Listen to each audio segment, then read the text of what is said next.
Pure समाचार में आपका स्वागत है। बिहार के मुख्यमंत्री नीतीश कुमार के महागठबंधन से अलग होते ही चुनावी समीकरण बदलने लगे हैं।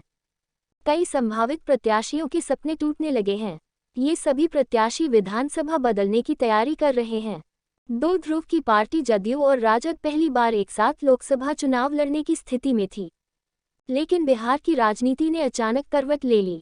भाजपा के सहयोगी दल उपेंद्र कुशवाहा की तत्कालीन पार्टी रालोसपा चुनाव मैदान में उतरी। इस चुनाव में जदयू के उम्मीदवार को मात्र 1,08,000 वोट मिले। राजद दूसरे स्थान पर रहा। भाजपा समर्थित रालोसपा की जीत हुई। गठबंधन बदलने के पहले भाजपा के सहयोगी दल उपेंद्र कुशवाहा की पार्टी राष्ट्रीय लोक जनता दल और लोजपा रामविलास से कई उम्मीदवारों की चर्चा यहां होने लगी थी। पूर्व सांसद डॉ अरुण कुमार भी इस समय लोजपा रामविलास में है। नीतीश के गठबंधन बदलते ही समीकरण भी बदला। दो ध्रुव की पार्टी जदयू और राजद पहली बार एक साथ लोकसभा चुनाव लड़ने की स्थिति में थी, लेकिन बिहार की राजनीति ने अचानक करवट ले ली। मुख्यमंत्री नीतीश कुमार फिर से अपने परंपरागत सहयोगी भाजपा के साथ चले गए। इससे एनडीए के अन्य घटक दल के संभावित प्रत्याशी पशोपेश में पड़ गए हैं। कुछ समय पहले तक एनडीए गठबंधन से जो लोग उम्मीदवार माने जा रहे थे, वे मायूस होकर क्षेत्र बदलने की तैयारी में जुट गए हैं।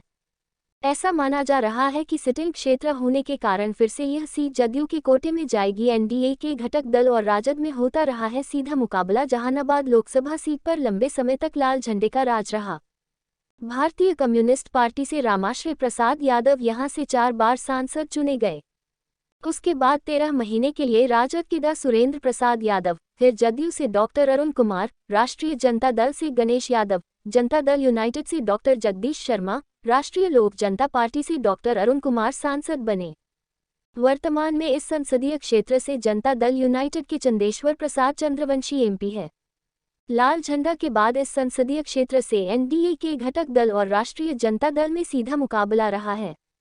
बिहार में राजनीतिक बदलाव का सीधा प्रभाव जहानाबाद लोकसभा सीट पर देखने को मिल रहा। जैसे ही जदयू फिर से एनडीए गठबंधन में शामिल हुई, कई समीकरण इस लोकसभा में ध्वस्त हो गए। कई संभावित प्रत्याशियों के सपने टूट गए।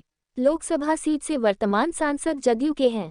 दरअसल जहानाबाद लोकसभा सीट पर 2002 से ही भाजपा और जदयू एक साथ चुनाव लड़ती रही है। वर्ष 2014 तक दोनों का गठबंधन साथ रहा और यहां से मैदान में जदयू के उम्मीदवार रहे। इस अवधि में 2 बार राजद तथा इतना ही बार जदयू की जीत हुई। 2014 में जदयू भाजपा से अलग हो गई। उस स्थिति में राजद और जदयू दोनों ने अपने अपने उम्मीदवार उतारे। एनडीए गठबंधन में ही यह जीत हासिल हुई थी। सीधे मुकाबले में मामूली अंतर से इस सीट से पिछले लोकसभा चुनाव में राजद की हार हुई थी। वर्ष 2022 में जब जनता दल यूनाइटेड महागठबंधन का अंग बना, तो एनडीए के अन्य घटक दल के कई संभावित प्रत्याशी इस सीट की ओर अपनी निगाहें जमाए हुए थे। ऐसे ही तमाम खबरों को देखते रहने के लिए प्योर समाचार के साथ बने रहे।